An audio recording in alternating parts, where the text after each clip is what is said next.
I've got a confession to make. I love pain. It's not that I love to be in pain, but I love when we study customers going through people's digital experiences and we find them in pain. Because pain is where the money is. Pain is where the opportunity to differentiate is. Uber solved the pain of looking for a taxi on a rainy day. Amazon solved the pain of having to go to your local bookstore and look through the shelves and find a book. The iPod solved the pain of having to figure out which CDs you want to bring along with you to listen to music. Every product that you can think of that has been a success, every new website, every new app, every new physical product was a success because they solved pre-existing pains. We've actually created a special report which you can download at the URL on your screen, all about how you can find pain and also the two different types of pain that you need to look for. So what are the two different types of pain? Real quick, one is what we call blame pain, and the other is what we call accepted pain. Blame pain is when the customer is sitting there saying, God, why is this taking so long? Why is this so confusing? That's blame pain. And the analogy I like to use most often is if you go to the grocery store and it's time to check out and there's 15 people in line ahead of you and you have to wait 45 minutes to check out, that's blame pain. You're like, this shouldn't take so long. Why don't they have more cashiers? Why is this so slow? This is wrong. And it creates negative emotions towards the brand that you're doing business with. The other kind of pain is what we call accepted pain.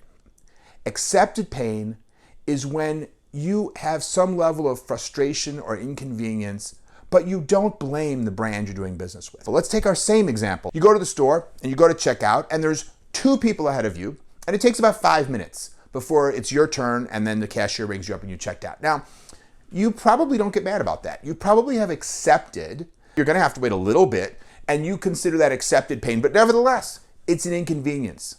And how do I know that? Because when someone identifies that accepted pain and removes it, it creates delight and differentiation.